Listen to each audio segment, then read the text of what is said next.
Labadīna Lūznavas muižā! Labdien, mīļie Lūznavas muižas viesi, tepat klātienē un arī otrpus ekrānam.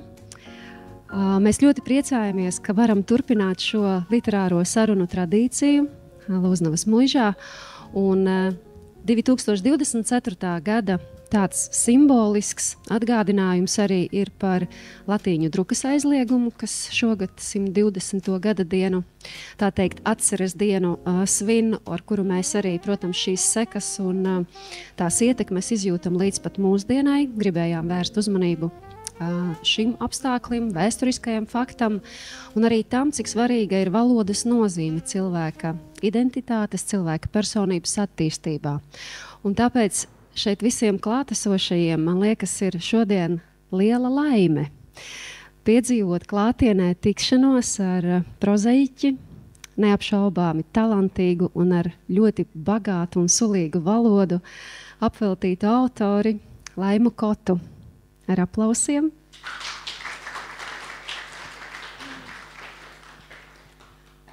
Un šajos tikšanās mirkļos mēs vienmēr aicinām arī klātesošos, vai tepat, vai arī otrpus ekrāna, nebaidīties, piedalīties sarunas virzīšanā, piedalīties sarunā.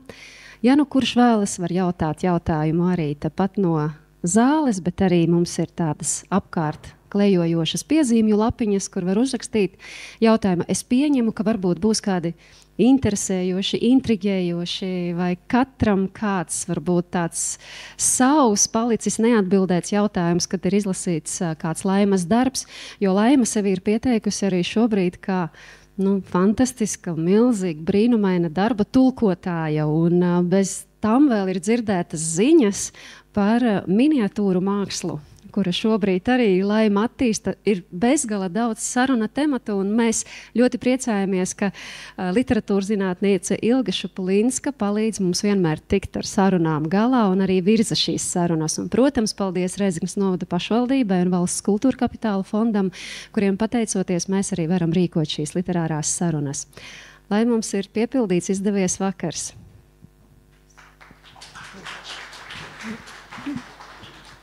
Lai mēs īstenām laikam nedaļoši, runām latgaliski.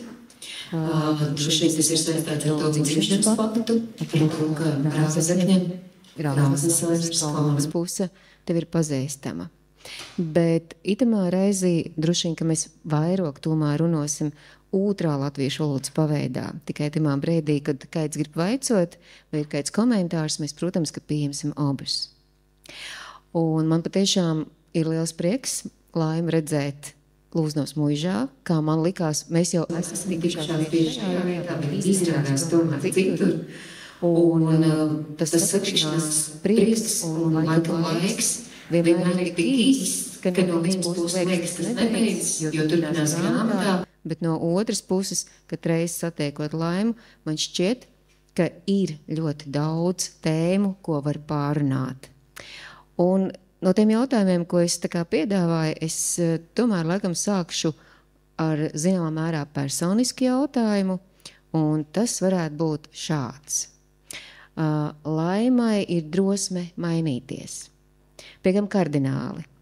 Ja mēs paskatāmies no profesijas spektru, kāds ir biogrāfijā, ja mēs paskatāmies arī to, cik ilgs laiks ir bijis no pirmās stāsts, tad 1993. gadā līdz pirmajai grāmatai 2002. gadā Šampiņona derība, es droši vien uzspridzināju Latvijas lasītāju un parādīju, ka rakstīt citādāk.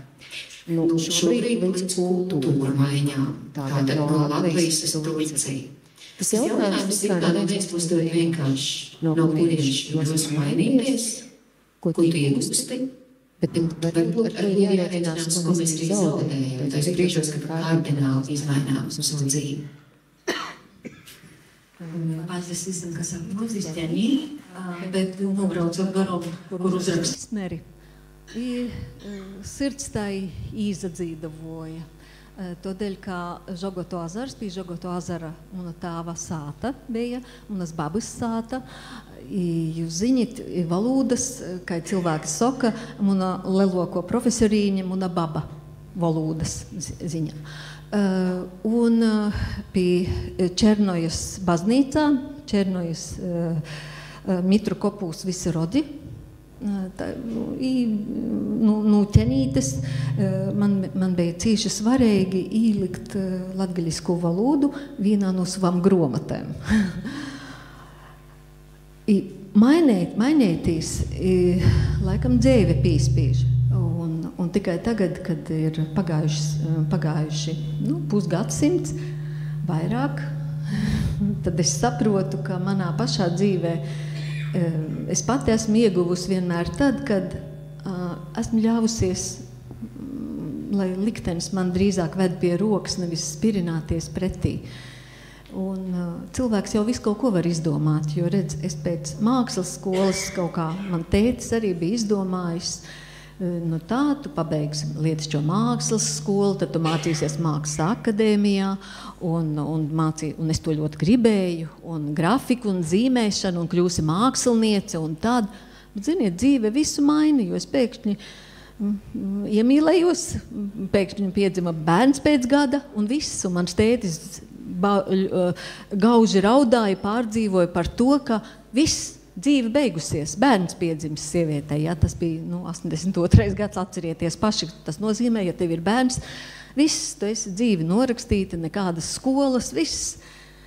Un pēkšņi saproti, ka arī tad, ja piedzimst otrs bērns, tad var iet mācīties, un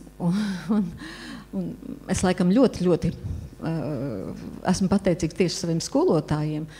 Un universitātes laikā vēl gaidot bērnu, pasniedzēja rakstā kaut ko uz tāfeles, un es siekalojos un gribu krītu ēst, ja, saprotiet, grūtniece un tā.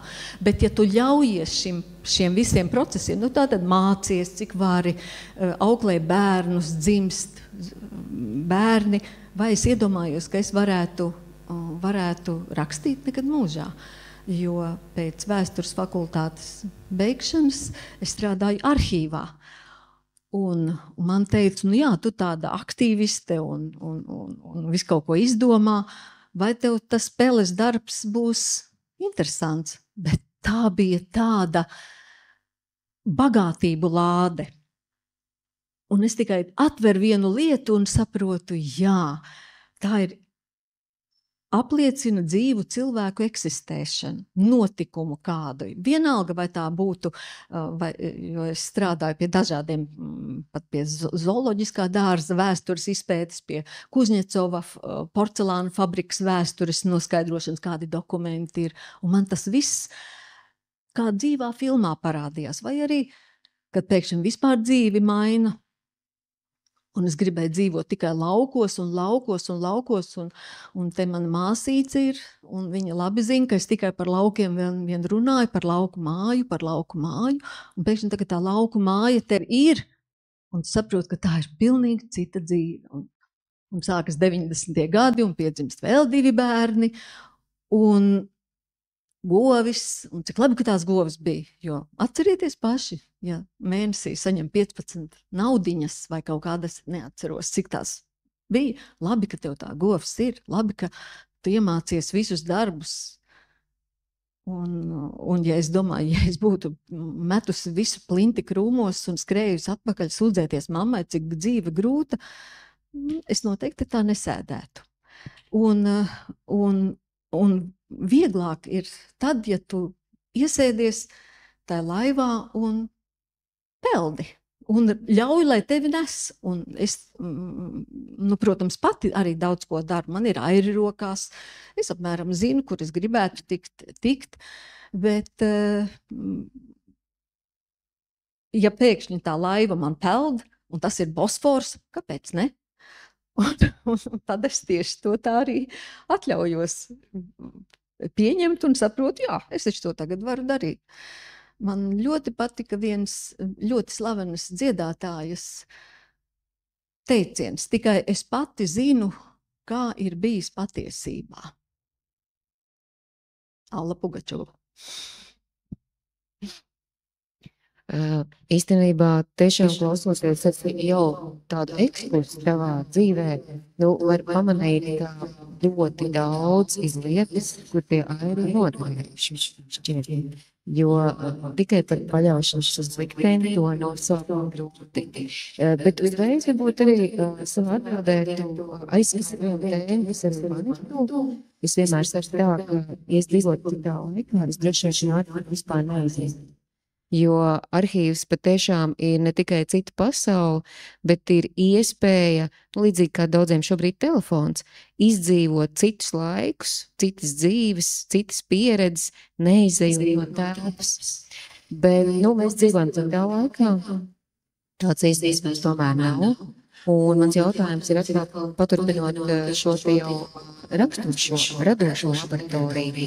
Vai tas, ko tu darīji arhīvā, tevi interesēs? Vai kā tu esi izsvies savu radošo laboratoriju no ikdienas pierakstiem, no sapņiem, no labiņas mūdes? Kas ir tas, kas veido tavu pamatu? Vai no visa kā, tā kā, es nezinu, picai, pa druskai? Es saprotu, ka man ir viegli tādēļ, ka rakstnieks drīkst savā darbā salikt tādas lietas, kas dzīvē var arī nebūt notikušas. Šo tādu maģisko realismu, kas man paši ir ļoti, ļoti saistījis. Ja tu jautā par arhīvu, es varu teikt, kā rakstīju par Emīliju Benjamiņu grāmatu. Tātad tas nozīmē, es braucu uz Misiņu bibliotēku, ņēmu kādu avīzi, Benjamiņu izdoto atpūtu un atšķīru kādu lapu, un es redzu, kas ir noticis, kur ir viņi pieminēti. Vai arī patiem, ja par Benjamiņu, tad kur vislabāk var redzēt, kur ir aprakstīti kādi notikumi. Tas ir nedraugu, ienaidnieku pretējās puses avīzēs rakstītajām. Tur viss ir smalki aprakstīts, kas ko darīs, varbūt dzeltenā prese vai kā, bet no šiem izlasot visdažādākos avotus. Un man kā vēsturniecei,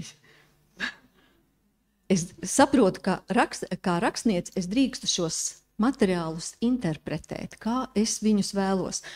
Bet ir viena lieta, ja ir arhīva materiāls un es publicēju šo rakstu, atsaucos uz lietu, aprakstu un fondu, tad tas jau ir tā kā ar dzelzi kalts, es to nevaru mainīt. Un katrs var interpretēt, kā grib, un ir pārsteigts, ka šie fakti var pretēji tā, kā mēs iedomājamies. Un tas vēsturniekam vēl būtu jāinterpretē.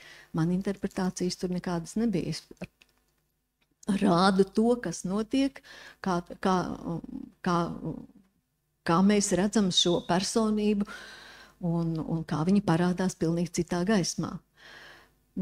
Man ļoti svarīgi, rakstot grāmatu par Emīliju Benjamiņu, bija parādīt, ka šis svētais nimps ir pavisam citādāks, ka šī sieviete ir bijusi pilnīgi citādāk, ka ļoti daudzas lietas, ko mēs iedomājamies, Antons Benjamiņš, patiesībā tur ir šī Emīlija enerģiskā bijusi apakšā, kas ir ļoti daudzas lietas kūrējusi un darījusi. Vai arī, kad rakstīja romānu, man bija tik, kad viņa sāka šo aktīvo radošo izdevējas darbu, un kad Emīliju izsūtīja 1941. gadā uz 14. jūnijā uz Sibīriju, viņai bija tik gadu, cik man tagad. Un es iedomājos, kā tas var būt, ka Antona meitas, pat dokumentus es atradu arhīvā, kur Antona meitas bija darījušas visas, mēģinājušas dabūt ārsta zīmes, lai Emīliju uzrakstīt, ka viņa ir psihiski nepieskaitāma, ka viņa ir jau neadekvāta. Iedomājieties, un cilvēks bezspēcīgs. Un uzcēlas impēriju, un pēkšņi viņa nekas nav. Tad man pašai varbūt tāda sajūta arī bija, kad pārcēlos uz Turciju dzīvot, tad no vienas puses tu taču arī aizbrauc tur, un neviens tevi nezina. Neviens nezina labos darbus, ne to, ko tu esi darījis, vai labs cilvēks bijis. Ir jāsāk viss no gala, un 50 gadu vecumā tas nav visai viegli. Bet tā pasaule ir tāda, ka tā tad ir jābūt šiem airiem rokās, pašai jāzina, ko es vēlētos, un kā es gribētu, lai būtu mana dzīve, tad gāju, mācījos valodu. Un es saprotu, ka tagad nepaiet ne 100 gadu, ka man vīrs saka, jā, bet kāpēc tu agrāk šitā neteici? Es saku, valodu iemācījos, tāpēc tagad man ir ko teikt. Jā, tik daudz te uzreiz tas atbildēt grūti pat nofusēties. Bet varbūt atkal, ja sāku ar šo arhīvu un piedāvāju Benjamīnas stāstu, tev ir vairākas spilgtas personības. Tad Benjamīna caur Alīs, caur arhīvu, caur tā laika informatīvo telpu, droši vien kā dokumentiem, ļoti lielā mērā arī brāļi Kokari un Anšlaus Eglītis ir pilnīgi citi piemēri. Varbūt kā tu aizēji pie tās personības, kas tevi uzrunā, tu atrod to personību, vai tomēr tas ganēja teikts kaut kur, kādu mēģini doties viņas atklāšanai. Jā, brāļiem bija tā, ka grāmata par Emīliju bija tā, kas iedrošināja Avesola kora vadību, vadītājus, menedžerus izdomāt, vai radošo direktoru brāļiem uz 2008. gadu, lai būtu grāmata romāns par brāļiem, tieši romāns. Un viņiem patika tieši tas tiešums. Bet redz, tur ir viena lieta. Brāļi ir ļoti daudz intervijas teikuši, viņi ir runājuši, viņi ir rakstījuši. Pat 2008. gadā, ja te ir koristi, tad jūs zināt, viņi taču bija, viņi ir neatkārtojami, viņi ir tādi tik pasionāras personības. Un es viņam saku, bet es esmu korī dziedājusi tikai skolas laikā. Es esmu folkloristi. Un koris, es stāvu ārpus un redzu visu, kas tur notiek. Es saku, tieši tādēļ mums arī vajag. Jo, ja jūs dziedat korī, jūs dzirdiet varbūt, kas jums blakus stāv. Jūs redzat priekšā stāvošo diriģentu un pārējo jūs neko tikai tā dziesmas varā un zina savu balsi. Bet to visu pārējo, kas notiek, jūs taču šie dziedātāji neredz. Un tā kā es tad sēžu tādā malā, es redzu, kā diriģents, kā kopkoris, kā atsevišķie dziedātāji. Un man tas iedrošināja, bet svarīgi romānā ir, kas ir vēstītājs, kas stāsta, tā galvenā persona, vai kā autors apraksta to visu, kas ir tas vēstītājs. Un tad, kad es Imantam Kokaram un abiem brāļiem, viņi sākumā, kad mēs pirmās intervijas tikāmies uzvalciņos kaklasaitītē, tā kā jau grandi. Un tad es tā parunājos, un es saprotu, ka viņi man runā to, ko 1985. gada Liesma, 1990. gada vēl kāds žurnāls, visu zinu, jo es esmu pārlasījusi un saprotu, ka viņi atkārto to, kas jau ir rakstīts. Mūžā es nekad tā nerakstītu romānu. Un tad es sapratu, ka vēstītājs var būt Imanta Kokara nesen mirusī no vēža mirusī sieva Edīte. Un Imants nepiekrita tam, ka es teicu šo, ka Edīte būs, es izstāstīju šo lietu, ka Edīte ir jābūt vēstītājam. Un Imantam, protams, kā lauva viņš uzreiz, nebūs tā. Un es nolasīju vienu fragmentu. Un varbūt tās intonācijas dēļ, tā intonācija bija tik drebelīga, tā bija tik tāda ļoti personīga, ka viņi abi noslaucīja asaras un teica, labi, raksti. Es katram vārdam parakstos zem katra vārda, jo Gido, tas ir Knīpstanga, kurš ir dziedājis kādreiz, tad atcerieties, ka tik ļoti skrupulos un tāds kārtīgs pa vārdam, mēs izgājām pa katru vārdu, pārdomājām. Un tad viņš pateica ļoti daudzas tādas būtiskas lietas. var pateikt visu, tikai jāzina kā. Jā, un tā viņš arī ļoti daudz atvainojās, varbūt tās pa skarbu kādreiz bija kādai dziedātājai teicis, maigāk vajadzēja, vai vēl kaut kas, un es par to grāmatu esmu pilnīgi pārliecināta, ka tieši tā kā brāļi gribēja, un bija nodaļas, kur es teicu, jāliek iekšā, šo nodaļu noteikti ir jāliek iekšā, jo citādāk nekur tas nav rakstīts, un viņam var pazust. Un kādēļ jau brāļi beigās jau, ziniet, te uzvalki pazuda, jo es braukāju no savas Tirzas, tas ir Gulbens novadā, ir man lauku māja, un es tā reizi nedēļā, katru nedēļu braukāju uz Rīgu, un tad pārnakšņoju mašīnā, un ar brāļiem 2 dienas strādāju, runāju, un saka, nevajag. Es to vasaru pārcēlos uz Buļļiem pie Imanta Kokaram mājās.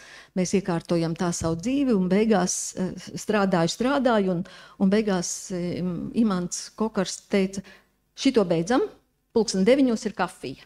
Jo citādāk viņš neredz, ka mani neredz, jo es skrienu, intervēju, runājos ar koristi, ar tiem, kas ir apkārt, kuri var pastāstīt par Imantu visu kaut ko.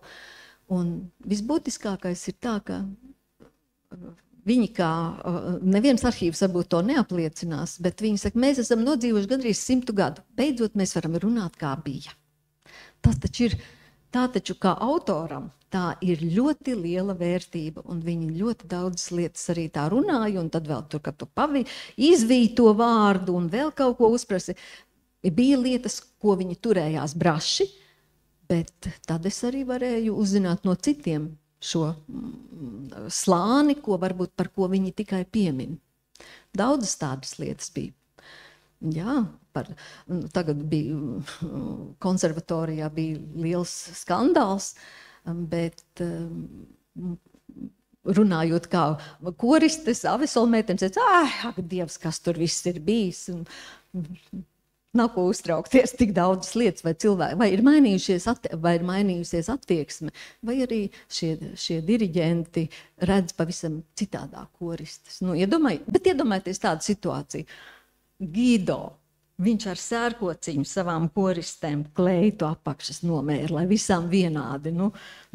Vispār trakums, jā, ja kaut kas tāds tagad būtu atļaut, taču teiktu, ak, Dievs, kā viņš rīkojas, nedrīkst tā darīt. Bet Gido drīkstēja. Taču pavisam citādāk tā attieksme. Tur ir amzieris, jā, vairāk. Jā, atzīmes viņš ar to nesamazināja nevienam. Tieši tādēļ. Es pa daudz laikam atkal izrunājos. Tad jūs svilpjat no vietas.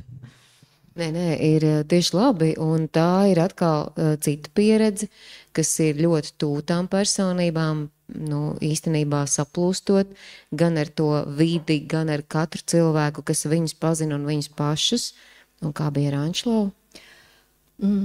Ar Anšlavu Eglīti bija pavisam citādāk. Tātad es viņu 90. gados, kad pirmo reizi tika izdota grāmata Latvijā Pansija pilī, bija pirmā grāmata, ko publiski varējām uzzināt Anšlavs Eglītis, Pansija pilī. Vēl un domā, vai dienies, cik interesanta autors.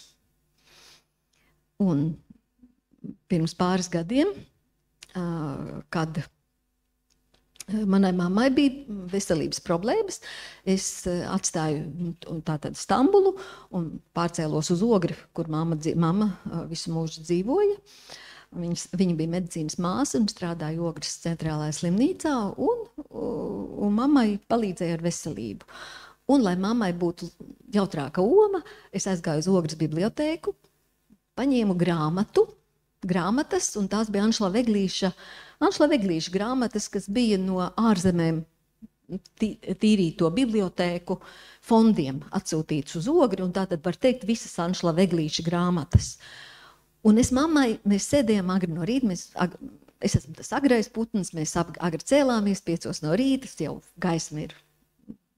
Saule ir uzlēkusi, un mēs sēžam uz balkonu, dzeram kafiju, un es mammai lasu šos Anšlava Eglīša stāstus.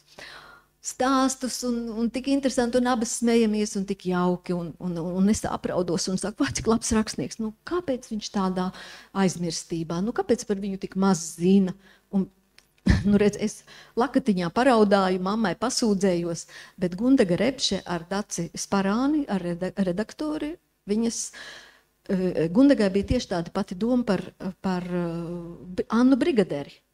Nu, redz, cik laba rakstniece, viņa tur Tērvetē dzīvo, redz, cik laba rakstniece, un neviens par viņu nezina. Nu, tad viņa nevis raud mammai uz plecu un lakatiņā, bet viņa aizbrauca pie Daces un vienojās par to, ka ir jāceļ gaismā šie autori, kuru rakstītā vērtība ir paliekoša, nezūdoša, tikai viņa vēlreiz jānotīra šie putekļi.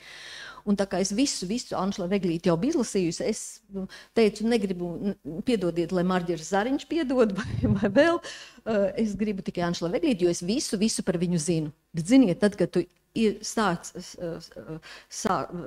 attopies, ka nu ir jāsāk rakstīt, pēkšņi saproti,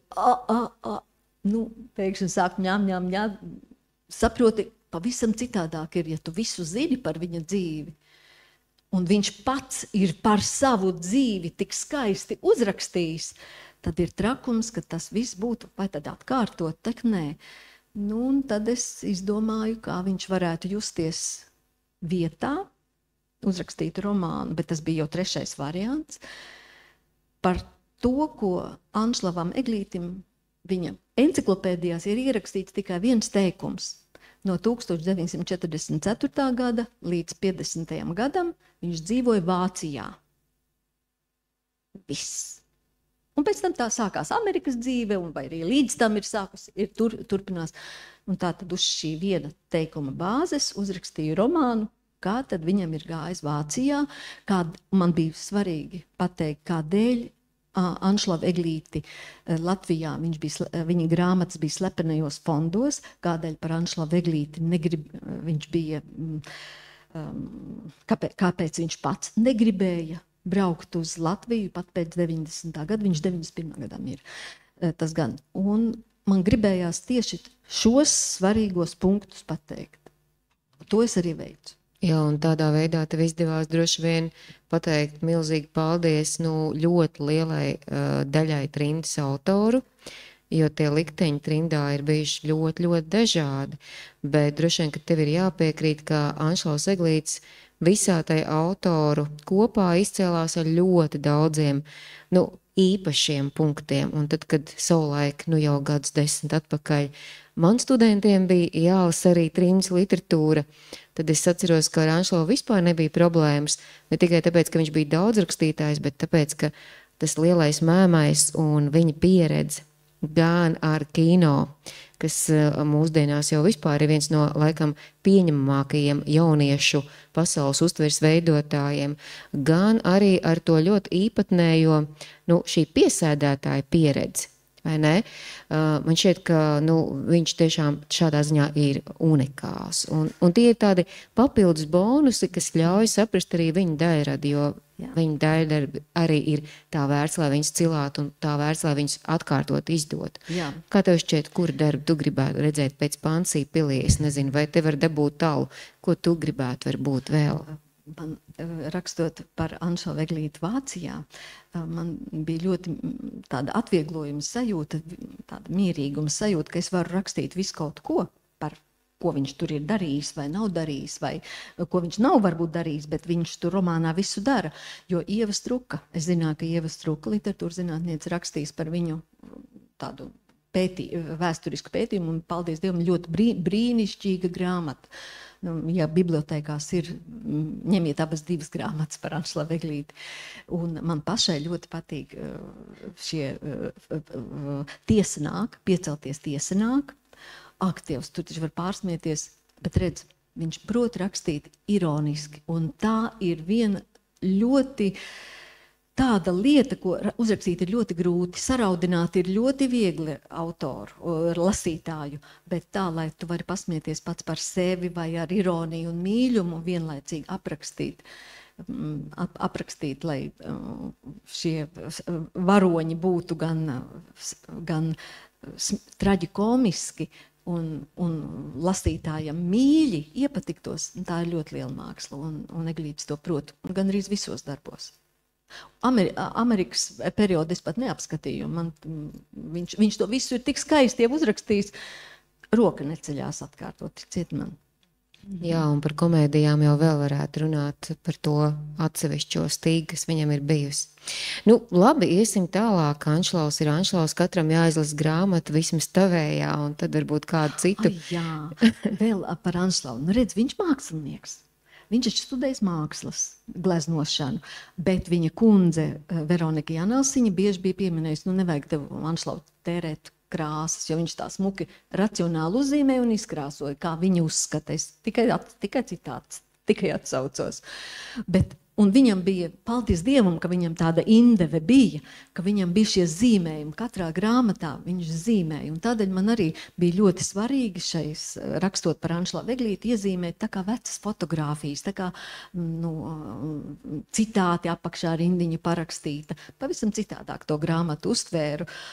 Viņa, jā, centos viņa portreju zīmēju diezgan ilgi, lai sanāktu tā, kā viņš pats varbūt tās viņš priecātos par šo grāmatu. Viņam patiktu. Es priecājos arī, patika man sanāca viņa citādāk, no citiem autoriem varbūt tās citādāk, bet sēdot pie Bosfora, Covid laikā, es ļoti labi izjūtu šo trimdas autoru situāciju. Viņi paši ir nonākuši tādā ierobežotā vidē, kur kā bēgļi, neko viņi strādāt nevar. Viņi nekur, ja viņi grib kaut kur aizceļot, viņiem ir nepieciešamas bezmaz vai vīzas, zīmes, atļaujas. Un Veronika Janelsiņa ir pat viltojusi kādu. Jā, mākslinieki visu, ko prot, un viņi ir esot viltojusi kādu, jo viņi dzīvoja franču zonā, un lai aizbrauktu uz Eslingenu, kas bija amerikāņu zonā, tad viss kaut kas tur tika darīts. Bet ko mēs varam gribēt? Tie bija jauni, 40 gadus veci cilvēki. Brīnišķīgi. Viss kaut ko var izdomāt. Jā, viņiem veicās, ka viņi nedzīvo digitalizācijas gadsimtā. Jā. Šobrīd jau ar mākslinieku spējām vien būt pa maz droši. Jā, bet tas, ka visas grāmatas mākslinieks ir pats arī ilustrējis, un arī viņa kundze, tas viņa grāmatām piešķir īpašu vērtību. Jā, noteikti. Un varbūt tā ir arī kaut kāda sakritība, ka arī tev mākslinieciskās izglītības un ievirzes joprojām ir tuvs. Jā, netālu no manas mājas atradās universitāte, un es tā braucu garām un domāju, ko es tur māca, un tur mācīja tādas turku tradicionālo glezniecību, tas ir miniatūra glezniecība, un tā kā skolas laikā es biju visu kaut ko zīmējusi, un man ļoti, ļoti patika. Tad es domāju, jā, es taču citi 2 stundas braucu uz universitātēm, lai mācītos, un man ir 2 kilometri kājām aiziet pašai. Un es mācījos miniatūru glezniecību un sapratu, ka man tas pašai ļoti, ļoti interesē. Vai es iedomājos, ka es varēšu savu miniatūru izmantot tulkojumam, toreiz nē, bet zināju, jā, man tas viss interesē, man tas patīk. Jo ir vēl viena lieta, mēs jau varam runāt par tulkojumiem, vai par literatūru dzimtajā valodā, bet visi tātad draugi Turcijā, uzzinot, ka es rakstu, saka, un ir kaut kas arī turciski, un saprotu, nav, un viņi nelasa citās valodās, kurās ir tulkotas manas grāmatas. Bet, ja es parādu zīmējumu, savu miniatūru gleznojumu, visi saprot, lai kāda valoda tā būtu. Tā ir simbolu valoda, un tas ir pavisam citādāk.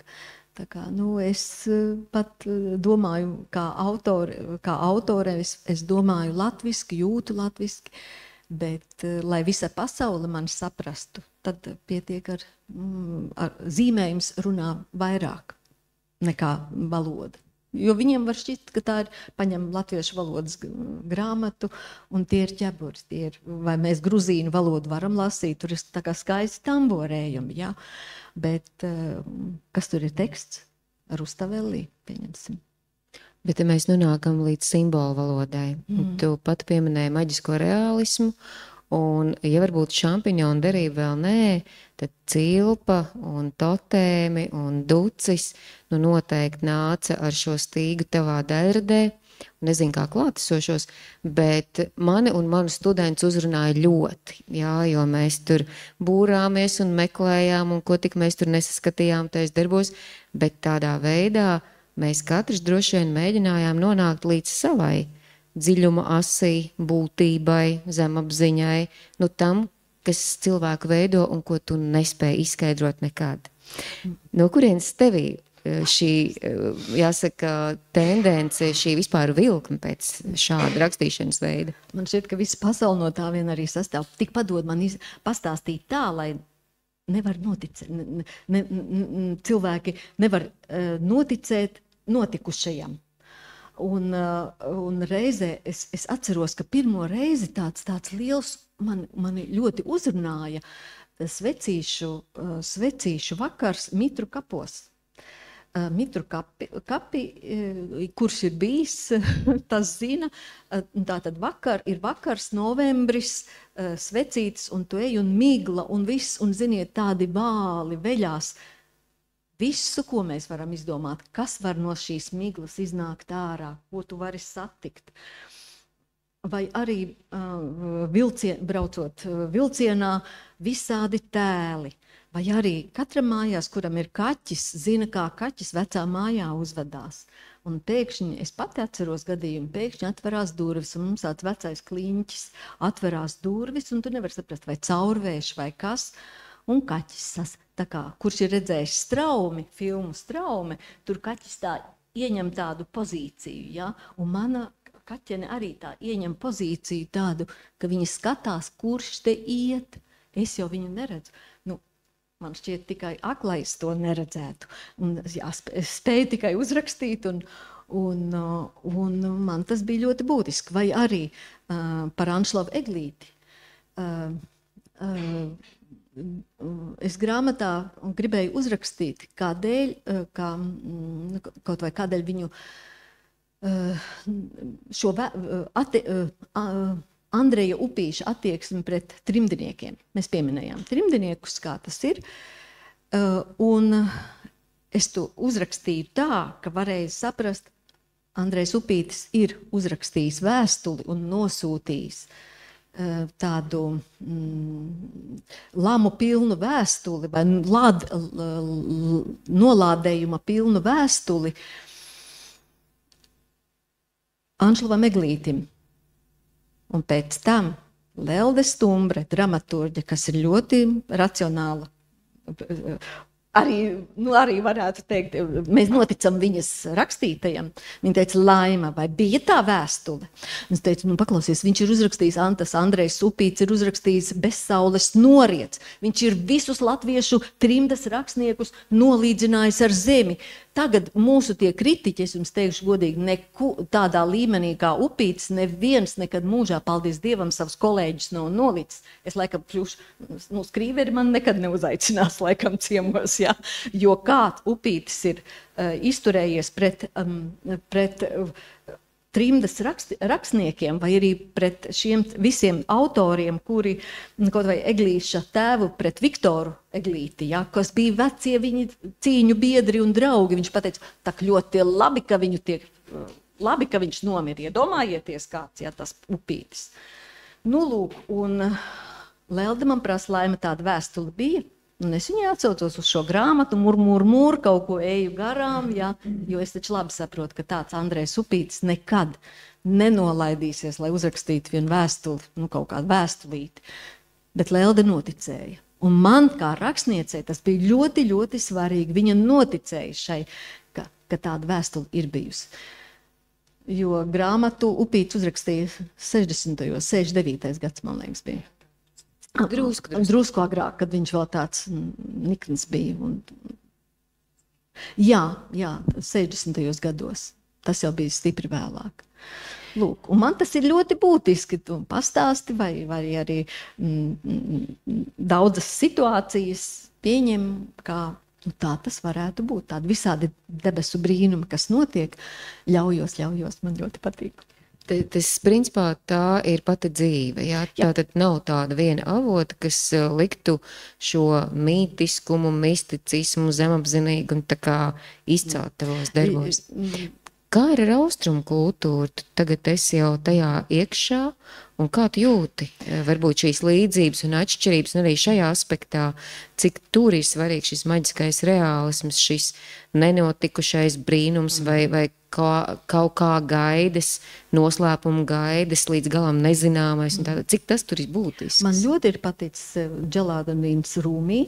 Viņš kā mistiķis, ļoti ir patikuši viņa šīs vārsmas un teicieni un kaut vai paskaties spogulī un tu sastapsi to, kas tu pats esi. Smaidīsi, sastapsi smaidīgos. Lūdzu, otrs ir tavs atspulgs. Ļoti skaisti vārdi, bet sastopies, sazini, ar ko tu sastapsies. Man pašai tas viss ļoti, ļoti patīk. Un ir jānodalas ļoti daudzie šie strāvojumi.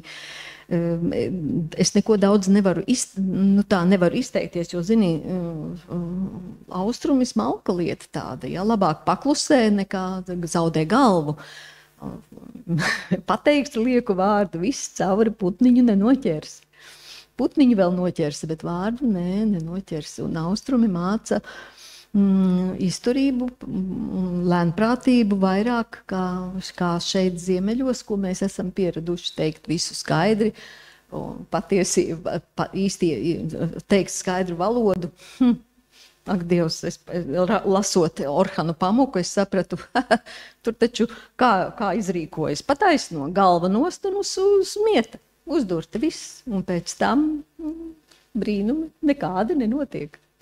Tā kā es esmu ļoti uzmanīga kļuvusi. Bet arī tas šķiet tā drusku, labi, ne dīvaini, jo es tiešām neesmu pētījis austrumu reliģijas pastiprināti vai kultūru, bet tomēr tad ziemeļnieciskais vai eiropeiskais ir vērsta kā vairāk uz to patiesības meklēšanu, ja tā mēs varētu teikt. Austrumnieciskais tad uz to, kas tā kā ir noklusēts? Ļoti dažas tādas pamatlietas, ko es esmu pati sev sapratusi un arī, lai varētu izprast. Islāms un kristietība. Ja kristietība ir vērsta uz to, ka izproti pats sevi, tad islāma kultūra māca dzīvot kolektīvā, kopā. Saproti, esi ar citiem. Un bieži vien ir tā, ka vīriešiem, itsevišķi vīriešiem ir tā, ka viņi zina, kas viņiem ir jādara. Viņam ir jābūt ģimenei, un viņš dzīvo, lai strādātu un nestu naudu vai vērtības ģimenei. Tik vienkārši. Tas ir ļoti, ļoti novienkāršots. Bet rietumos izproti sevi, tu vari aizbraukt kalnos, sēdi viens pats. Tas ir pavisam cits. Tā ir pilnīgi cits nodalījums. Skaidrs, tas rietumnieciskais, egoistiskais un austrumnieciskais, altruistiskais, tas jau saka ļoti dziļos slāņos un ļoti daudz ir gājis. Bet kā ir ar tevi? Tu šobrīd arī esi tā kā sašķelta divos slāņos. Nekāda sašķēluma, nē. Ziemā pārzīme, vai tad dzērvi vai putniņi, kas atlido, jā, vai viņi ir sašķēlušies, viņiem cik tur spārnu, nē. Es tūlīt nākam svētdien es aizlidoju uz Stambulu, pārziemošu un būšu atpakaļ aprīlī. Un tad manī sākas pilnīgi citas sulas, citi asins ritē, tad es esmu dārzos, tad es esmu tādās biksēs, kurās pēc ravēšanas noliec un viņas stāv, jā, tā kā, vai dieniņās, bet Stambulā tad es varu sēdēt un dzert tēju un mācīties valodu, protams, jā, un braukt ar kuģīti pa Bosforu, un vienmēr tad es tajās dienās tajās reizēs, kad es braucu ar kuģīti, nodomāju, redz, kā ir cilvēki gadu krāja naudu, lai varētu atbraukt uz Stambulu, uz Konstantinopolu, uz šo skaisto, seno, bagāto pasaules metropoli. Un es šeit braucu katru dienu. Iedomājieties, tā ir liela, liela laime, par ko es tiešām pateicos liktenim, ka es paņēmu tos airus rokā un braucu pa Bosforu. Bet tomēr tās ir divas dažādas dzīves. Varbūt tu vari paraksturot, kur ir tava radošā dzīve un kā viņi izpaužas atkal? Nu, teikšu, kā ir. Latvijā mans vīrs nebrauc pie stūres. Viņš, un man šķiet, ka visas Latvijas Turcijas latvietes neļauj saviem vīriem braukt pie stūris, jo citādāk tūlīt ir sodi, nepareizi, viņi brauc pārskāju ātrumus, tātad es braucu, es uzņemos atbildību par savu mašīnu, es zinu visu, kas man jālej iekšā. Turcijā mans vīrs pat nezina, ko lej iekšā, dīzeļdegvielu vai benzīnu, jo tur ir darbinieks, kas to visu izdara. Ja? Nu, tā tad mēs sēžam un dzeram tēju. Un Latvijā es zinu, tātad es pati, man ir nepieciešams saremontēt grīdu, iztīrīt grīdu, es saorganizēju meistarus, man atbrauc meistari, es viņiem samaksāju, es runāju par krāsām un ņemos. Stambulā mēs tagad pārvācāmies uz citu dzīvokli, es sēžu un gaidu, jo man ir pateikts, ka atnāks ģimenes vīrieši, kas pieliks gleznas pie sienas. Sēžu gaidu 2 mēnešus, jā. Es sēžu gaidu, pilnīgi citas asinis. Bet nav vēlēšanās paņemt āmuru? Nu, es nevarētu nogaidīt, vienkārši nevarētu. Es pat pieliktu. Stambulā varētu. Mierīgi, un es ļoti labi tur tā jūtos, un saprotu, nu jā, un tur es ļoti daudz, pavisam citādāk izturos. Es tur neko neprotu, neko nevaru, visu to dara mans vīrs. Šeit Latvijā es viena pati visu to daru, un atbrauc vīrs un ir laimīgs, un viņš paņem savu avīzi un sēž zem koka un lasa avīzi un ir laimīgs, jo zāle ir nopļauta. Stambulā es zāli nepļauju, ja? Jā, nē, nu Stambulā es esmu iekārtojis dārzu, par to gan taisnība, kur es dzīvoju, tur es iekārtoju dārzus, rozes, puķes, tādas, tagad arī es, varbūt nevar teikt, jā, bet es vienmēr no kaut kādām vietām, ka šodien te Iveta teica, ka te Lūznavas muižā ir atved kokus nezināmus. Es arī vedu turp atpakaļ, vedu kokus, puķes, dažādas sēkliņas, mēģinu vai ieaugsies. Un, ziniet, ir visādi bijis, ja, ka es aizvedu no mājām rozā flokšus iestādu, un viņi stāv un stāv tai zemē, turās, un tad es redzu, kādā 6. gadā viņi tomēr aiziet. Ja. Viņš tāds viens floksītis paliek, ja, nu, bet viņš ir miris varoņu nāvē. Ja. Varbūt tās es pati nepareizi, bet man ir, es pati to redzu, kā dārs. Un tāda turku uztverē arī jāsaka, ja, ka tā ir tomēr kā ceļotāju kultūra vai klejotāju kultūra. Mēs esam vietsēži, tātad mēs iekārtojam tūlīt rozes, kas tagad modē peonijas, hortenziju dārzi, tagad visur ir. Ja. Mēs tātad zinām, ka mēs te dzīvojām, te baba dzīvoja un te vēl mazbērni dzīvos, bet turki viņiem ir kā klejotāju kultūrai, viņi to, ko tu apēdīsi, varbūt nākamā nedēļā tu jau aiziesi uz citu pļavu. Ja? Un tādēļ viņi ļoti daudz dārzos, vēl joprojām Stambulā, visu var nopirkt, bet viņi audzē baklažānus. Piparus savā dārzā, kur Latvijā, kurš tagad audzē kartupeļus vai bietis savā dārzā, nu jums ir, ja? Nu tā nav, jā. Vienu puķus rindiņu varbūt iestādiet, bet pārējais ir skaistumu košumu dārzs. Nu, pabrauciet, paskatieties, ja? Ir košumdārs, tik skaisti, un vēl kaut kādus dārza keramiku pieliek. Ak, Dievs, sēdi un skaties par skaistajiem dārziem. Nu, un tad es arī Stambulā tādu sēžu, iekārtoju, kaimiņi visi tur bija izkārušies pa logu un skatās. Un interesanti viņiem, ko tur tā stāda un kas tur būs. Un es viņu neredzu to dārzu. Es kā aprīlī aizbraucu, ziemā sastādīju, un kas tur pa ziemu? Plus 15, jā. un man sūta fotogrāfijas, kaimiņi laista. Un zina, ka tāda Latvija te ir viena, jā, tāda laista, kas iekārto dārzu.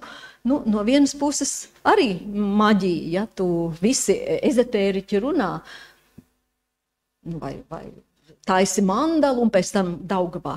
Un priekš kam Daugavā, jā, paskaties, stādu dārzu un viņu neredzu to skaistumu. Lūk. vai arī šeit, arī Latvijā. Tātad sakop meleņdārzu un aizbrauc, kad ir, mulča uzkaisīta, jā, bikses izmazgātas uz nākošo gadu, jā.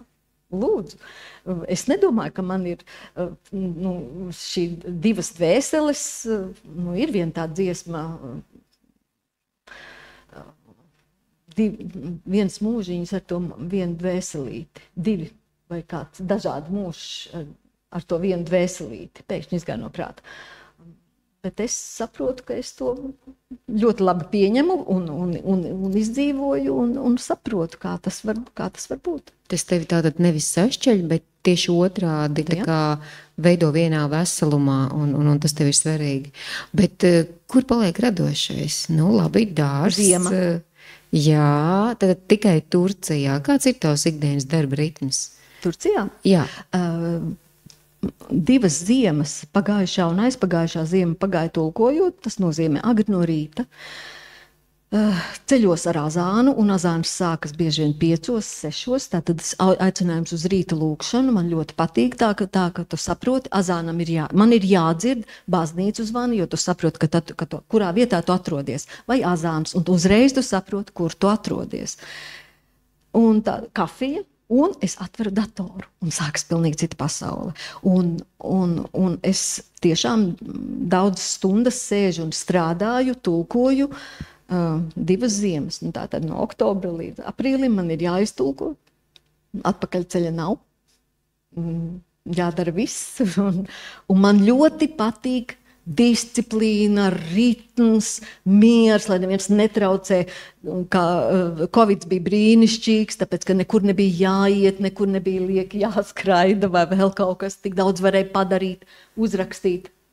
Kaut vai Anšla Veglīti, jā, cilvēks ar zilo putnu. Brīnišķīgi. Un tā kā manam vīram ir bibliotēka, kas ir 3 stundu braucienā no Stambulas. Tā ir viena no lielākajām Turcijā privātajām bibliotēkām, un viņam tur ir jādarbojas, un cilvēkam, kam ir 70 vairāk gadu, un pēkšņi viņa dzīves tāds virsotnē viņš ir nonācis, jo viņam šī bibliotēka ir fantastiska, liela, strādā 12 bibliotekāri, kas pašvaldība ir lepna ar to, ka pilsētā ir bibliotēka, kur ved visus ārzemju viesus, vēstniekus, pasākumi, kas tur notiek, un viņš tur ir, viņš atbrauc mājās, sestdienās, svētdienās viņš ir grāmatu izstolē, pirmdienā mēs vēl grozamies, jā. Otrdien viņš atkal skrien uz savu bibliotēku. Es domāju, tāda 2 vecus sakārņu, kā mēs varam teikt, tāda dzīve, jā, kur viens sēž un tik raksta un tulko, un otrs arī tikai savās grāmatās. Man šķiet, ka ļoti interesanti. Tāda tik radošs brīdis, jā, piekdienās es saprotu, ka man ir jāiziet cilvēku, lai redzētu dzīvus cilvēkus Stambulā, kur dzīvo 20 miljonus cilvēku. Man jāiziet ārā uz svētdienu, uz piekdienas tirgu, un tad tur redz cilvēkus. Vienkārši neko jau nevajag, jo vīrs atved visu, un neko nevajag, bet tikai tā iziešanas dēļ. Man ļoti patīk disciplīna, man ļoti patīk sēdēšana, strādāšana, un padot tikai kafiju un kaut kāda lieta, kas ir tik jāiztulko, jāpaskatās, jāizpēta. Tas ir man. Īstenībā to mērķtiecība ir vienkārši apbrīnojama. Ir. Bet man jau šķiet, ka tā femīnā tendence, kā tā mainīsies? No šampiņona derības līdz, es nezinu, istabai vai kādam citam darbam mainās, kas tajā mazinās, kuri toņi kļūst klusāki? Es nezinu, varbūt tās jāsaka, es neatceros vairs par kuru ļoti feministiski aktīvu rakstnieci interesējās viena studente, kura rakstīja maģistra darbu Latvijas universitātē, un viņa arī man kaut ko līdzīgu pajautāja. Un tad es teicu, mīļo meitiņu, nu, lai viņa aprecās ar foršu veci, un visas tās feminās idejas būs ārā no galvas. Es gribētu teikt, ka man arī kaut kas tāds ir. Bet sievišķais rakstības veids jau vienalga paliek. Tur kā saka, tur vīrs ir vai nav, tas nemaina to lietas būtību, jā? Es vairāk to par dziļumu, tā kā... Par raksturu, jā. Bet redz, sievietes varbūt tās tamborē teikumus vairāk, kā Orhans Pamuks raksta. Nu, varētu domāt, kā tik garus teikumus raksta tikai sievietes. Bet redz, Orhans Pamuks ir arhitekts, un viņš tātad konstruē šos tekstus. Pēc tā... kā viena skolotāja Bauskā, brīnišķīga skola, kur bija uzaicināta, viņš pat tādā priecīgā balsī teica, ziniet, rakstniec, jūsu šos garos teikumus es dodu kā kļūdu labojumus vai kā sodu, ja, bērniem diktātos vai kaut kādos grūtos brīžos, un es tā domāju, ai, to nu gan es negribētu. Un tagad tulkojot, es saprotu, jā, teikumi ir jāraksta apzināti īsi. Nezinu, vai es pateicu pareizi, bet man šķiet, ka bieži vien īsi uzrakstīti teikumi, kas skalda, tas ir jāmāc, tas ir ļoti grūti uzrakstīt, jo gribas jau teikt visu kaut ko... Vai ir kāds darbs, ko tu pat vēlētos, lai tas parādītos turku valodā no tavējiem? Un kurš? Jā, par manu darbu, par romānu Istaba, kas arī bija Gundegas Repšes iniciēts par 20. gadsimtu, kur es rakstīju par komunālo dzīvokli. Šo romānu man šķiet, viņi vai tulko angļu valodā. Es īsti tagad nezinu, varbūt tas projekts ir apstājies vai vēl kaut kas, man tas vairs neuztrauc. Bet par šo romānu interesējās turki, jo viņi ir pārsteigti, kā tas var būt, kā dzīvo cilvēki komunālajos dzīvokļos, ko es tur arī aprakstīju, kur 8 istabās dzīvo 8 ģimenes un kā tur notiek. Tā ir mana pieredze. Un turkiem tas bija interesanti. Es nezinu, ko viņi tālāk ar to dara. Man drīzāk tas ir tā, es radu un atdodu. Un tas ir varbūt tieši tāpat, kā tagad es zinu, ka es esmu sastādījusi dārzu un skaistas puķes, un es saprotu, ka es arī labi vēl 20 aktīvie gadi, ja, ko es rakšos un strādāšu. Ja. Un pēc tam es aiziešu un tās puķes paliks, un vai es to pieredzēšu, es to nezinu. Un tā es arī turkiem mierīgi lūdzu, skatieties to romānu. Viņi nevarēja saprast, kā tas var būt, ka vienā dzīvoklī tualetē vai vēl kaut ko, ja, ka tur iet nevis radinieki, vienas ģimenes locekļi, bet pilnīgi dažādi cilvēki. Man ļoti gribētos tādēļ arī izlasīt Zanes Daudziņas. Tagad pilnīgais bestsellers. Iedomājieties, 10 000 grāmatas jau ir izdots, fantastika. Ja? Un man bija smiekli, ka salīdzinu. Tas ir divas nesalīdzināmas lietas, cik Zanē tas brīnišķīgi. Citādāk romānu mēs rakstam par vienu lietu, bet dažādos veidos. Ja? Man to ļoti gribētos redzēt. Un turkiem arī tas interesēja. Un varbūt no tāda viedokļa, kā to uzdzirdēju, jo vienu reizi, kurš ir bijis Stambulā, tas noteikti ir gājis pie Galatas torņa, ir Istiklal iela. Tas ir 2 kilometri garā gājēju iela, kur ir tikai gājēji. Tikai gājēji, un tur, var teikt, nekad neapstājas kustība. Un dienā tur noiet 2 miljoni. Apmēram kā visa Latvija varētu būt ar visiem aizbraukušajiem, kas tur ir, ja? Kas Latvijā ir aizbraukuši no Latvijas. Lūk, un tagad es skatos, un tur jauni tādi skuķuki, puišeļi stāv ar plakātiem vai dod kartiņas, stājieties komunistu partijā. Domājieties, viņi aicina stāties komunistu partijā. Un tad es viņiem pieeju klāt un prasu, es toreiz vēl nerunāju turciski, tās bija pirmā vasara, un es viņiem angliski jautāju, kāpēc jūs komunistu partijā, un viņi man skaidri angļu valodā, jo viņi ir sūtīti labās skolās, viņu vecāki ir nodrošinājuši, sasodīts, nodrošinājuši viņiem labu izglītību labās skolās, viņi ir mācījušies valodu, viņiem viss ir, jo viņa vecāki ir tik daudz pelnījuši, ka bērni saka, mums atkal ir jābrauc uz Eiropu, mūs vazā pa Eiropu, mums jāceļo pa Eiropu. Nu, tā tad Krieviem ir ļoti labs teiciens, jūs ziniet par taukiem, ja, un trakošanu. Ja. Nu, lūk, un tagad es tiem bērniem saku, tātad, es esmu dzīvojis tādā laikā, kas gāja uz komunismu, un tas nozīmē, un es viņiem sāku stāstīt šo komunālo dzīvokli. Un viņi bija tik pārsteigti par to, ka tāda viena tante, ja, kas to visu saka. Lūk, tur ir tā lieta, ja, tā kā es pat nezinu, uzsit asini. Vai tur, bet tie nebija nekādi feminie vārdi, ko es tur viņiem pateicu. Jā, nu no sievišķās rakstības mēs aizgājām uz tādu ļoti mūsdienīgu un traki bīstamu tēmu. Varbūt atgriežamies atpakaļ. Ja tā ir laimes istaba, kas tajā šobrīd ir ļoti, ļoti svarīgs? Nu, to, ka tur ir dators, to mēs jau sapratām vismaz Turcijā.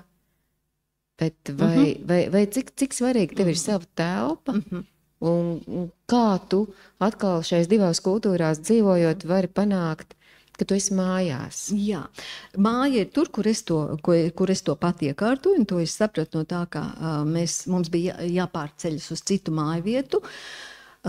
Un tad es un viņš kaut kā teica, nu jā, nu mani bērni meklē, vai internetā viņi skatās, vai tādos, kur izīrē.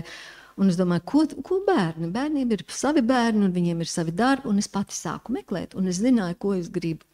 Un man tas dzīvoklis tieši tāds arī ir. Man bija ļoti svarīgi Stambulā. Tātad Stambulā, lai ir jūra, lai ir kalni, lai ir dārs. Pilnīgi neiespējams lietas, ja? Bet tātad jūra, kalni, dārs, lai es redzu, kā pasaule griežās. Un tagad tā man arī ir. Tātad, ja man ir 9 metru garš loks, es redzu, kā saule lec austrumos, kā viņa lēnām iet pāri Āzijas pusē Stambulā, un viņa pāriet pāri Bosforam, ko es redzu, un viņa noriet Konstantinopolē rietumos. Un es redzu šo saules ceļu, un tas man ir svarīgi. Man svarīgi, lai ir kafija, laba kafija. Es gatavoju ļoti labu kafiju. Un dārs, kā tāda saite ar fiziskais darbs man ir ļoti, ļoti svarīgs. Un skaistuma radīšana, kas notiek vēlāk, pēc tam es pat esmu visu iekārtojusi un varu pārcelties kaut vai uz Latviju, kur arī visu tīru un darbojos, un es gribu, lai ir skaisti. Man tas ir ļoti, ļoti svarīgi. Jā, un es nezinu, vai tas ir noslēpums vai nē, bet es Laimai teicu, ka viņai ir vienkārši kolosāls tērps. Es domāju, ka jūs arī to novērtējat. Bet Laimai ir jāapstāst par šo tērpu, jo? Es viņu sašuvu ar rokām, man nebija šūmašīnas, un tad es viņu sašuvu ar rokām. Un tāda dažādu iemeslu dēļ bija tā, ka es, saules griezums, kurš ir šuvis, tas ļoti labi saprot, saules griezuma ir jānoliek uz modeļa, un tad šiem svārkiem ir jānostāvās. Un tad viņu no apakšas ar centimetru mēru, ar lineālu apiet un novelk pareizo garumu. Un man nebija modeļa, tātad šī plastmasas modeļa, un es uzliku uz galda spaini, tātad uzliku svārkus, rāpoju pa grīdu. Vienmēr var atrast dažādus instrumentus un airus, lai varētu apšūt pareizi svārkus ar rokām. Un sapratu, ka visi šie rokdarbi, tā ir, kādēļ, var teikt, pandēmijas laikā ļoti daudz cilvēku pievērsās adīšanai, rokdarbiem, jo tā ir pasaule, ko mēs varam veidot paši savām rokām. Un neviens cits to mūs nevar iespaidot, ietekmēt, mēs paši sēžam un uzadam zeķi kā cietoksni, vai džemperi, vai sašūt svārkus, apšūt, visu tip, tā, lai bārbals nelien ārā. Tu zini ļoti līdzīgu domu, šeit pats sēžot, teica Annels Lišāne. Annels Lišāne auž stellēs, un tad viņa teica tā, kāpēc agrāk, kad vīri aizgāja karot, sievas sēdās stellēs, tāpēc, ka viņas auda savu pasauli, un viņām bija pārliecība, ka, ja viņas noaudīs šo savu pasauli, tie vīri atnāks mājās. Un to viņa arī šai ģeopolitikā, tā kā viņa teica, viņa arī to dara katru dienu. Viņa lūdz ne tikai mieru, bet viņa lūdz arī par katru krieva dvēseli, kas nesaprotot lietas, vienkārši dara ne tik labas lietas šai pasaulē. Tā kā, tā rokdarba būšana, vai arī, ja mēs palasām sociālos tīklus un paskatāmies, kā to vērtē mūsdienu jaunieši, īpaši attieksmē pret, man tā šķiet, ka priekšmetu šobrīd dizains un tehnoloģijas, agrāk mājturība vai dermācība, tad mēs, protams, ka dzirdām, ka ļoti nepatīk īpaši adīšanas un tamborēšanas. Bet tur jau tik daudz dažādu veidu, ka man tā šķiet, ka cilvēks pats sev var atrast to īpašo izpausmes, jāsaka, veidu, vai ne? Klau, tas prāts piemetīsies vēlāk. Godīgi sakot, man ir vēl daži jautājumi, bet varbūt auditorijā ir kāds jautājums, kurš ir drosmīgs pajautāt kaut ko, kas viņu tieši interesē. Tur ir? Es nemaz nepamanīju rekā. Tur pat ir rakstīts. Kamēr es paskatīšos jautājumus, man vēl varētu būt jautājums par sapņiem. Kā ir ar tevi? Pastāsti. Vai tu tici sapņiem, tas ir viens, un otrs, varbūt kādu zīmīgu sapni dari pastāstīt arī, lai pārliecinātu publiku. Jā, es pat, man ļoti patīk kādreiz palasīties sapņu tulkojumus vai dieniņās, ko tikai visu var salasīties. Un mēs ar manām meitām, mēs to visu bieži vien arī viņas man stāsta, kādus sapņus ir redzējušas un vēl kaut ko. Es tam ļoti pievēršu uzmanību. Vienu romānu es nosapņoju, un tā bija Mierielas vilkme, kurai tādu pirmo nosaukumu es devu Mierielas efekts, un es redzēju, kā tas ir, kā milzu plūdi, pa Rīgu peld un Mieriela visa pludo, tramvajs brauc šļakstīdamies un kas tur vēl. Un tas, kā visu par Mierielu, kas aiziet vēl līdz Zvēru dārzam un krokodīlu peld un trakas lietas. Un es sapratu, jā, es gribētu uzrakstīt romānu par to, ka ļoti daudzas lietas tātad sabrūk, bet tās ir jāceļ no jauna. Un man tāpēc bija būtiski šo Mierielu atjaunot. Kaut vai romānā.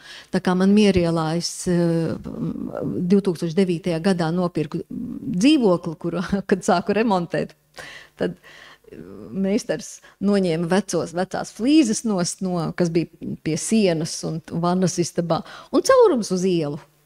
Un es tagad sēžu un domāju, interesanti, kaķīts ienāca no ielas iekšā. Jā. Tādas interesantas lietas. Un es tad iedomājos, es gribētu, lai šī ne tikai iela, bet kā tas būtu, ka latvieši satiekas, dažādie latvieši, kur viņi satiksies lidostā. Un to es tā izdomāju, bet es devu iespēju, lai šie nolupušās sienas, brūkošie bieži vien skaistās dzegas un izdrupušie cokoli, kas ir, lai tie būtu atkal skaisti, lai būtu mājas ar tornīti, jo es taisni dzīvoju pie Laimas, Laimas tagad tikai muzeja palikušās, bet, kad nopirku, tad vēl smaržoju pēc šokolādes, tieši Laimai blakus man dzīvoklis. Lūk, un to es biju nosapņojusi. Tad vēl ir daži tādi sapņi, kur sejā man ir, kas noticis, un es viņam izstāstu to sapni. Bieži vien tie ir tādi ļoti simboliski, iedomājieties, ja čūsku jūs redzat, jau ko jūs iedomājaties? Tas reiz saproti, ka pēc tam aizēju uz eksāmenu, un tur sēž viens profesors, kurš tieši tā arī uzvedās. Tā moka studentu, es domāju, šausmas vispār. Un es esmu sasatusi, viņi jau sapnī zinu, kā jāuzvedās. Jā, un vai tu esi dzirdējis, es nezinu, kas to izpilda, varbūt kāds no zālē sēdošiem zina, ir šī dziesma par Miera ielu. Par Miera ielu. Es gaidu vasaru un tevi, vēl vienu vakaru ar tevi. Tev jānoklausās. Es visu laiku dzirdu šo dziesmu, es visu laiku domāju par tavu romānu. Vai, jā. Ļoti skaists dziesma. Bet arī rakstot šo Miera ielu, es pēkšņi sapratu, ka tā ir Miera iela ir radusies kā taka uz Mēra kapiem. Un no kurienes Mēris radās? Mēris izcēlās tātad Vidusāzijas stepēs, no Blusas, es neatceros vairs šo latīnisko nosaukumu, Blusas, Žurkas, Kāri, Krimas ieņemšana, laivās venēcieši atveda gan uz Konstantinopolu, gan uz Venēciju. 13. 14. gadsimts izmirst 500 tūkstoši miljoniem cilvēku. 17. 18. gadsimtā 1700. gados atnāk arī līdz Latvijai, līdz Rīgai. Lūk, tādu loku veids. Un tad, kad es to visu lasīju, es domāju, aktīvs.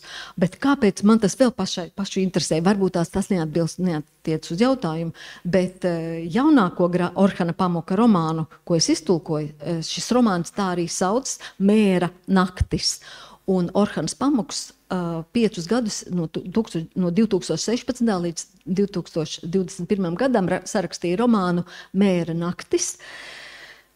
Un kur runā, kā uz vienas viņa izdomātas salas izceļās mēris, kas tiek atvests tieši tādā pašā veidā, vēl pieminot Meku un Medīnu un svētceļotājus uz kuģiem, kā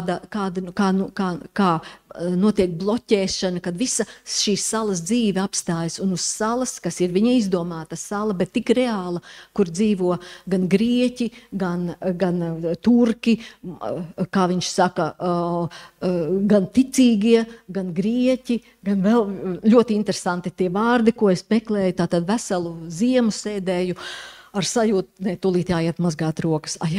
Vēl, un mani draugi atraksta, vai, Žurka Mierielā parādījusies dzīvoklī. Dievs, un vēl nofotografēju, jā. Un kā lai es tagad iztulkoju, par tām mēra blusām un vēl kaut ko, un pēkšņi man to visu parāda. Lūk, tā kā es, kad rakstīju par Mierielu, tad es šo Konstantinopolu tik ļoti labi izjūtu, kas atnāk ar roku pēc 300 gadiem, var teikt. Pēc 300 gadiem ir klāt. Tagad, vai ne, kā viss mainās. Un šo Covid periodu, šo sēdēšanas mājās vai ieslēgtības periodu, mēs visi esam pārdzīvojuši. Tā ir tāda grāmata, kur mati uz rokām ceļās stāvus. Gaidīsim. Jā, grāmatu. Būs nākošais gads, jā. Laima, un varbūt vienkāršāk daži jautājumi atpakaļ uz zemes. Jā. Kā tikāt pie sava vārda Laima? Manam tētim tas vārds ļoti patika, lai gan tad, kad es piedzimu 1962. gadā, tad Žogotās pie Žogoto azara nabeja elektrēbas. I Jivdiņi jāmanuja azara. Tā bija. Un visi zināja, ka ieliks vārdu Broņa, Marija vai kaut kādu portēgu vārdu. Bet iespējams, ka manam tētim bija kaut kāds liela mīla Laima Andersone Silāre, dziedātāja Rīgā, un tētis bija jauns Miļcijas skolas vēl students. Un vai viņš uz operu, vai kā, bet viņš ielika vārdu Laima. Es sapratu Laimas Andersonas Silāras iespaidā, bet es nedziedu. Operā, jā. Paturpinot, kā tevi sauc mazbērni?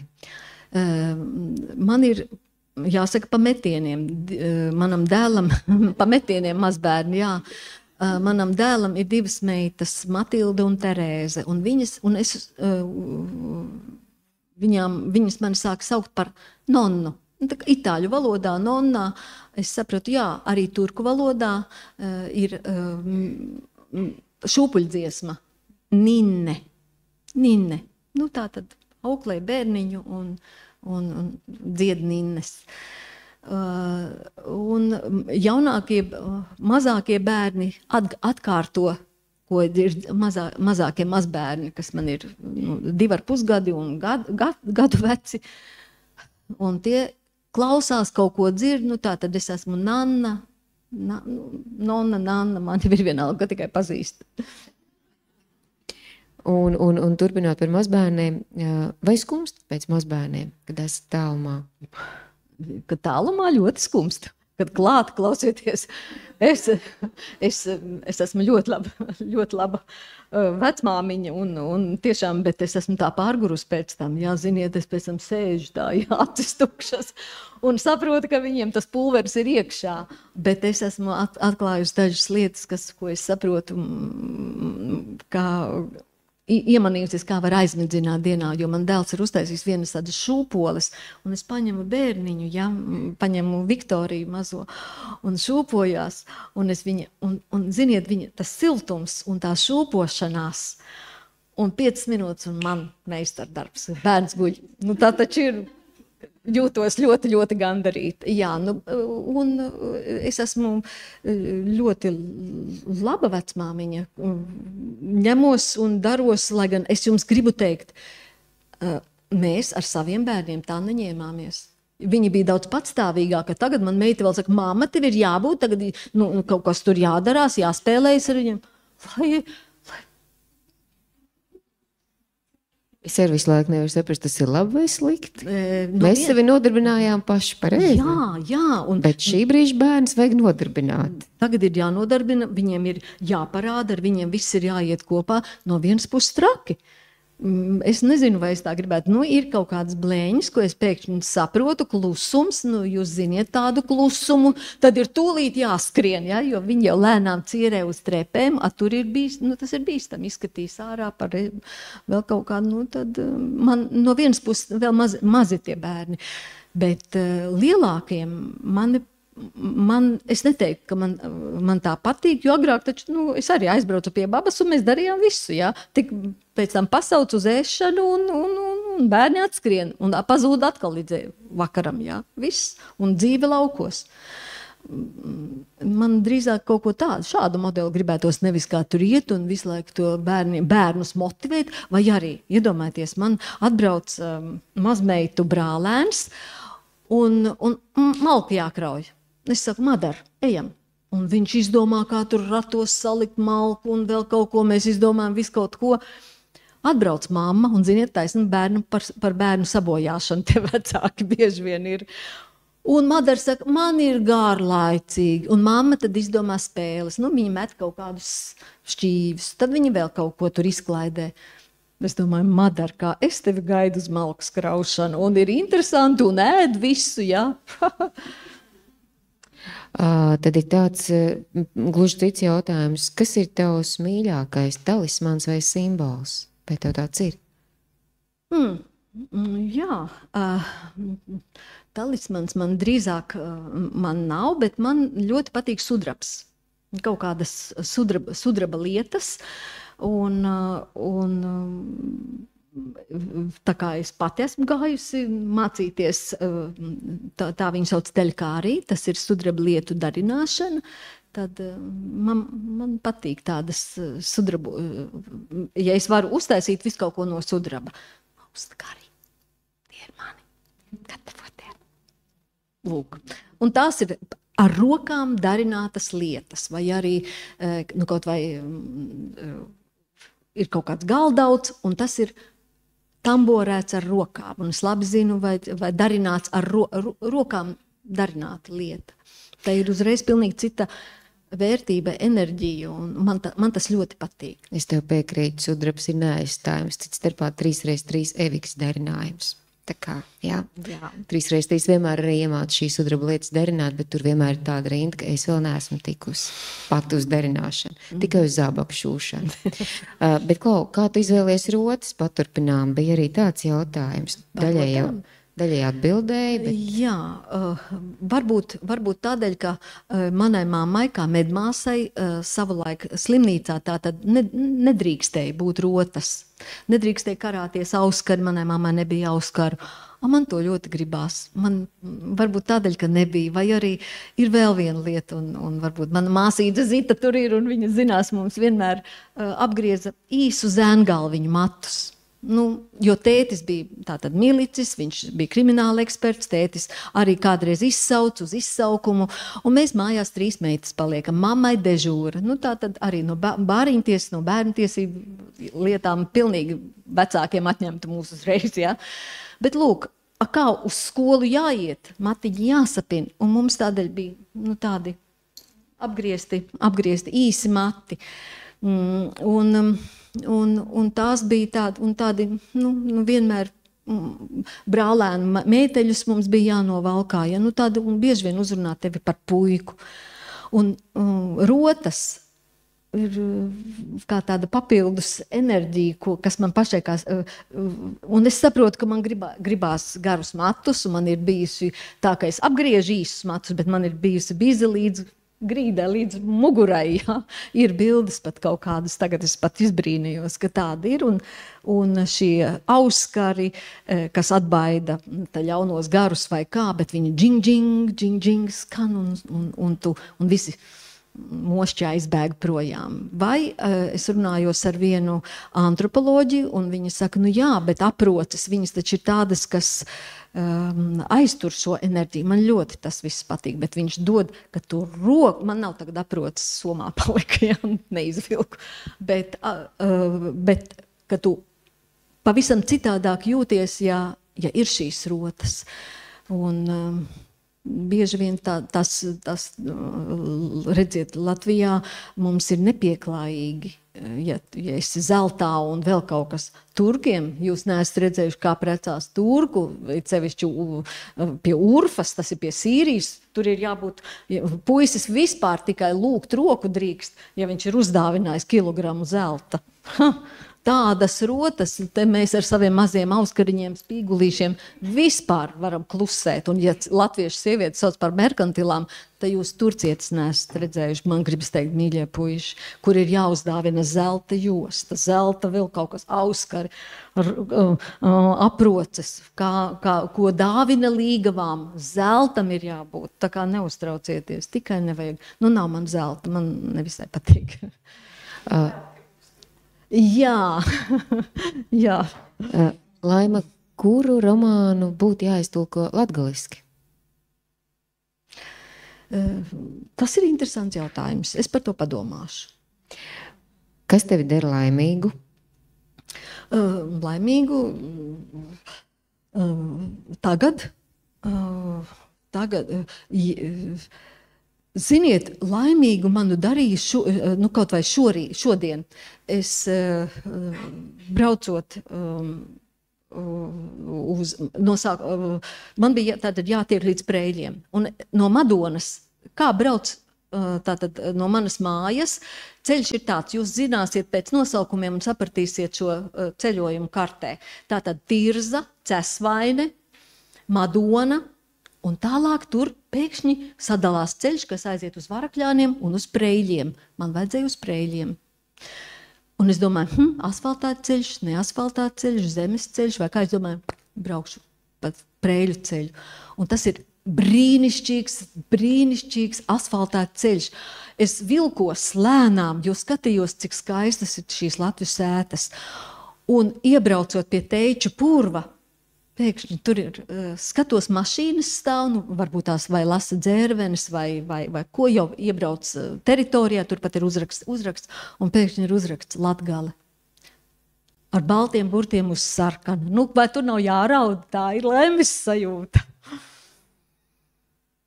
Jebkurā gadījumā daudz mirkļu dienā, saules ceļš, kas tev ir katru dienu redzams, un tas jau tev piepilda. Jā. Un pats vārds droši vien tur jau arī.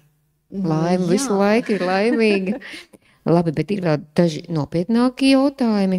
Piemēram, šāds. Kā sadzīvojat vai izjūtat laika steigu, vecumu un sirmumu turklāt? Aha, jā, es esmu viena no tām, kas arī Covid laikā pēkšņi saprata, baigi labi tie sirmie mati. Mana vecā mamma Zelma, manas mammas māte, 41. gada 14. jūnijā, 2. rītā, kā tika izsūtīta viņas māsa ar 2 maziem bērniem, viens bija gadu vecs. Viņa nosirmoja pilnīgi balta.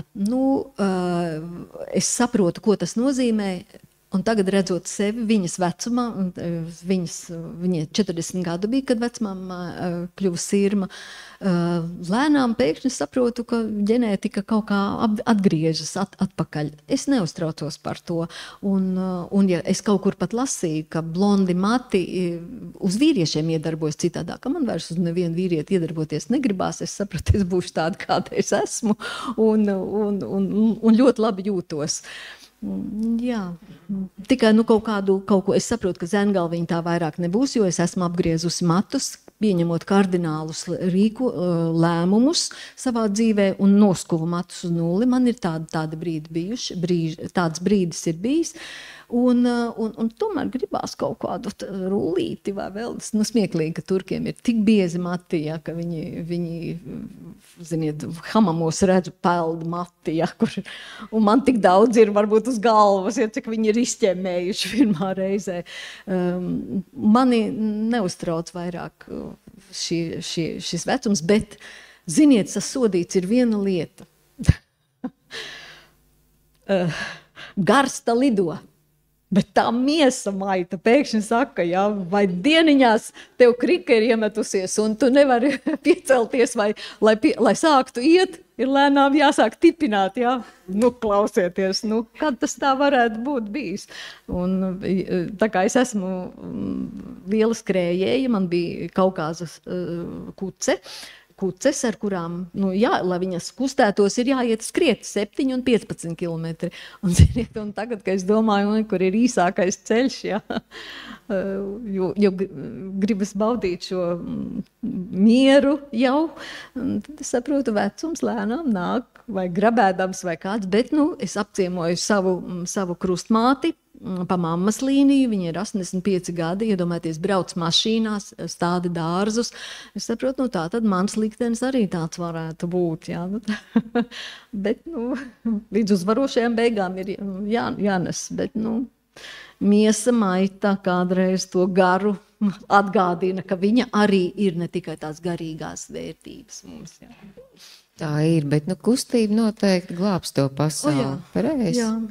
Un, Klau, varbūt tā kā vismaz tojoties nobeigumam, ja kāds vēl jautā, tad jautā, bet vai ir kāds noslēpums, es nezinu, kāds teksts, cilvēks, vēl kaut kas, ko tu tiešām gribi vēl apgūt, ieraudzīt, izzināt?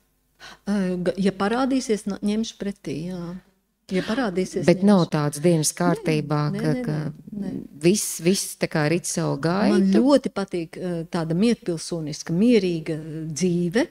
Es esmu pilnīgi stāvā sajūsmā par rutīnu ideālu. Ar ieskrienot Latvijas laukos ar melleņu ravēšanu un mazbērniem, tad pa vidu tam visam mietpilsonismam arī šāds izrāviens noteikti. Jā, ābolkūkas, pilns galds, ziedi,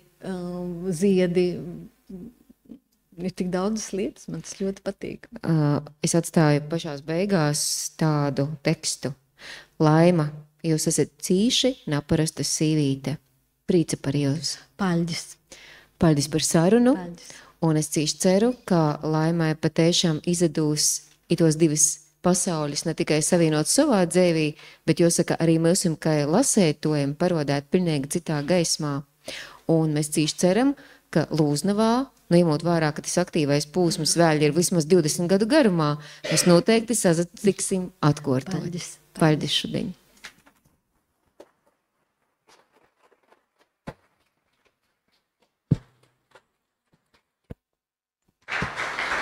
Paļģis liels un vēlot Laimai, lai tais saules ritējumu labāk redzētu caur tīm lūgim un iedvesma noktu, tad nezinu, vai turku kafejai tī droši vien mozoka krūzēte, bet varbūt latgalīšu čajam kaidam nūderās. Paļģis, Laima!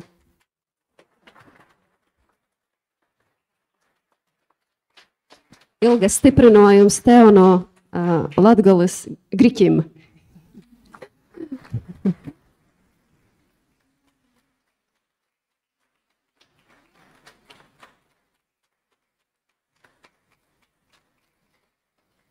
Es noprotu arī, droši vien, ka, ja kāds jautājums ārpus tiešraides paliek un atbildes, tad vēl Laima kādu brīdi uzkavēsies un var droši pienākt klāt. Bet tie, kuri ir tiešraidē, mēs sakām lielu paldies arī gan tos, kuri ir šurp apbraukuši. Paldies jums, mīļš, brīnišķīgo rudeni baudot un literārās sarunas. Un tieši tā kā Ilga teica, viss kaut kā cikliski atkārtojas. Mēs tagad oktobrī tiksimies ar Ingu Ābeli, kura jau pašos literāro sarunu pirmsākumos pie mums ir bijusi. Un mēs tiksimies vēlreiz ar viņu, un mēs ļoti ceram arī uz šiem noslēpumu nākamajiem darbiem, kuri atklāsies, un tepat Lūznos mūžā mēs varēsim satikties Laimā ar jums vēlreiz. Paldies!